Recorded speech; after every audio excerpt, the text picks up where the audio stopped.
참 좋으신 우리 주님의 사랑과 주님께서 주시는 평안이 오후 찬양 예배를 함께 드리는 복길교회의 모든 교우님께 가득하기를 간절히 기도합니다.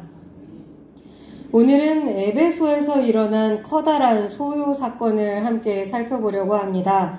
바로 은으로 된 신상을 만드는 직공들과 그에 관련된 일을 하는 사람들이 한데 모여 일으킨 소동입니다.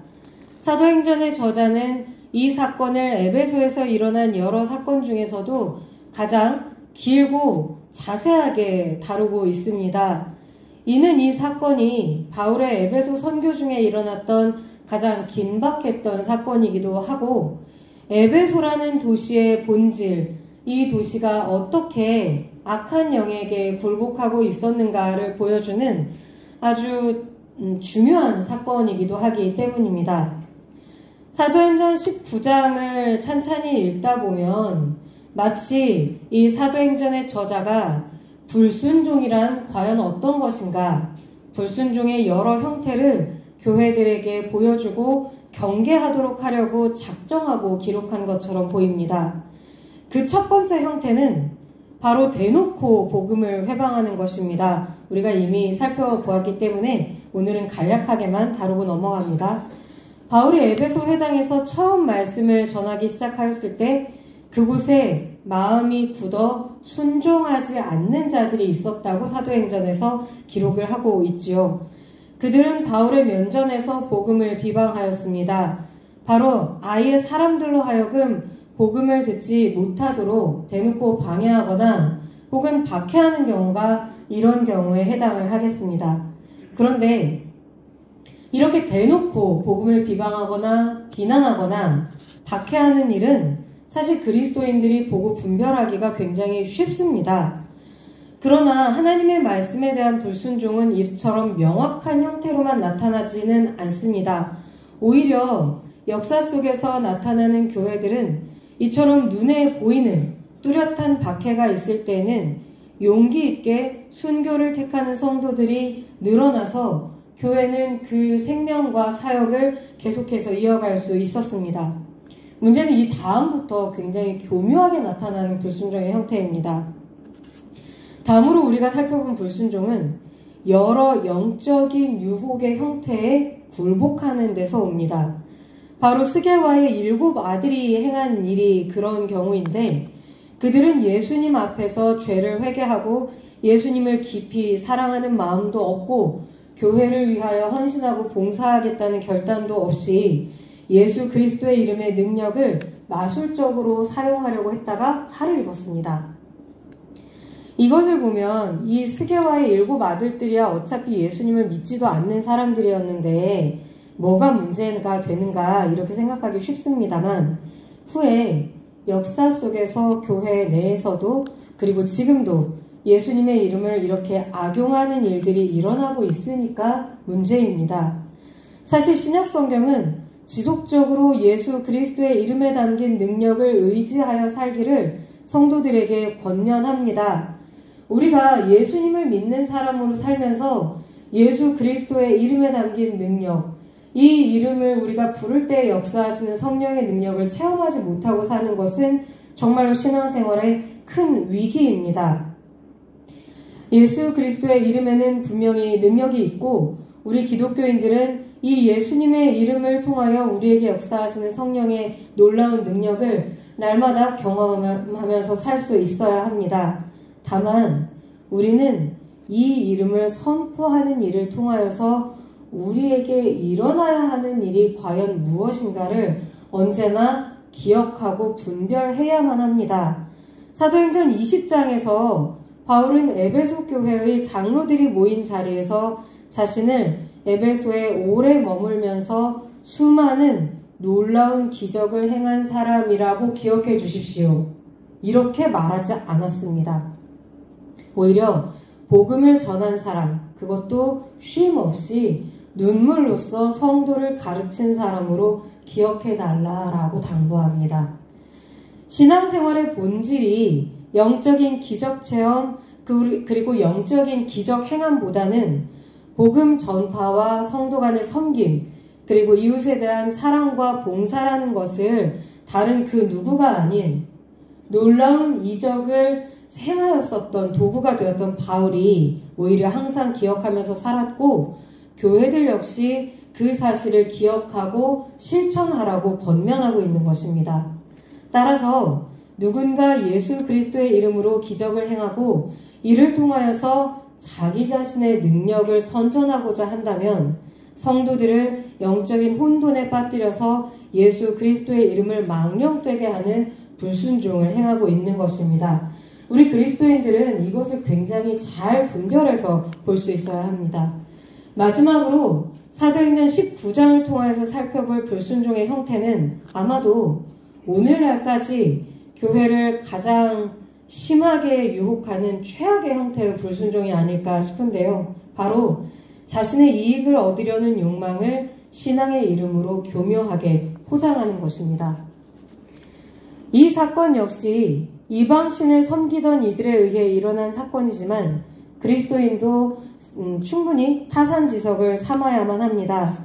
사건의 개요는 이렇습니다. 어느 날 데메드리오라고 하는 은장색이 사람들을 모아 말하기 시작합니다. 사도행전 19장 23절에 이 일이 일어난 시기를 그때쯤 되어라고 기록하고 있습니다.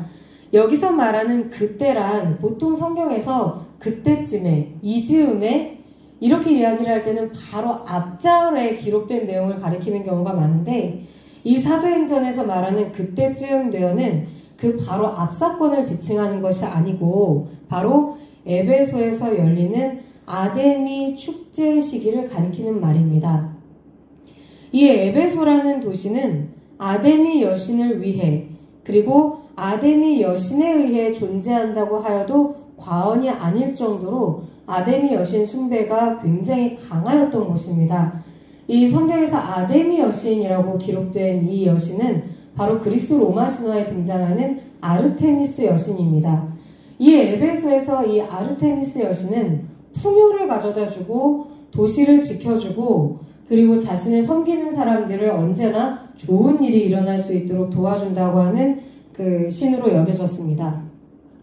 지금은 이 신전의 터의 유적만 남아있지만 사도 바울이 사역했던 당시에 이 아데미 신전, 그러니까 아테네에 있었던 이 아데미 신전은 고대 세계의 7대 불가사리로 불렸을 정도로 그 규모나 아름다운 면에서 굉장히 유명하였다고 합니다.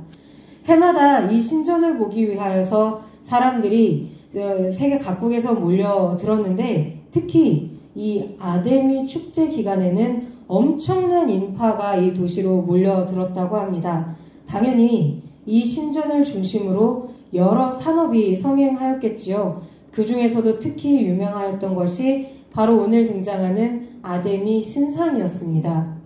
우리말 성경에는 은으로 만든 아데미 신상 모형이라고 번역을 해놓았는데 원문으로 보면 은으로 만든 신전들이라고 되어 있습니다. 즉 단순히 아데미 여신의 소형 신상만을 제작해서 판매한 것뿐만 아니라 이 유명했던 아데미 신전의 모형까지도 은으로 만들어서 팔았던 것입니다. 이 신상이나 신전의 모형을 사람들이 왜 그렇게 많이 사갔는가 여러 가지 용도로 사용을 했습니다. 가장 우선적으로는 아주 작은 이 신상 모형을 가지고 부적처럼 자신들의 몸에 소지하기도 하였습니다.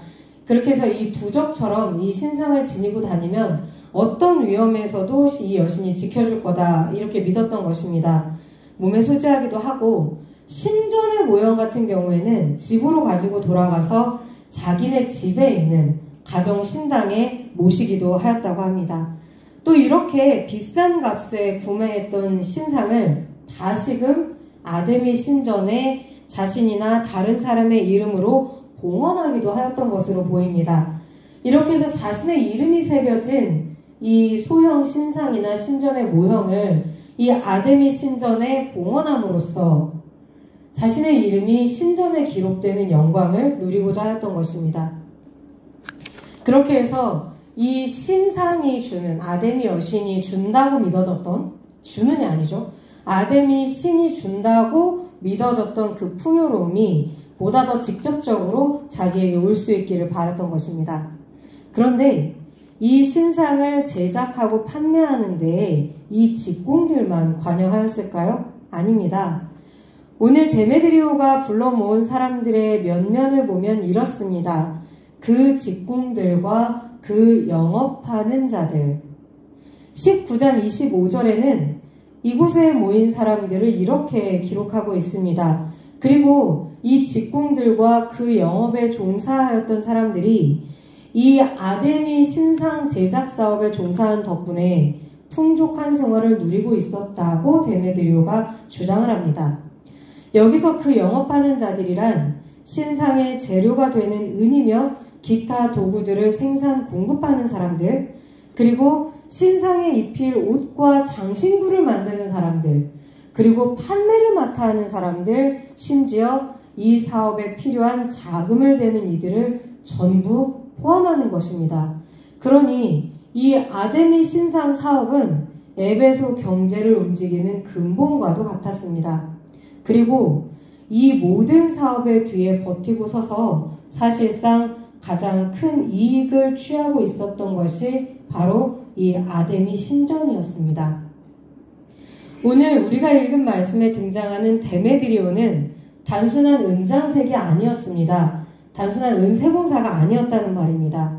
학자들이 이 데메드리오라고 하는 사람이 과연 어떤 사람인가, 이 정체를 밝혀내기 위해서 고대의 여러 문서들을 찾아 연구한 결과 이 은장색이라고 불렸던 사람은 은세공사 무리의 어떤 주축, 지도급 인사이기도 하였지만 신전의 관리인이기도 하였다고 합니다. 신상 제작 사업의 모든 것을 총괄하던 은장색이자 이 신전 관리인들 중에 한 사람이었던 것입니다. 바로 이 데메드리오가 말입니다. 그런데 이 데메드리오가 가만히 살펴보니 1년 중 가장 많은 돈을 벌어들여야 할 이 축제 기간 동안에 방해꾼이 나타난 것입니다.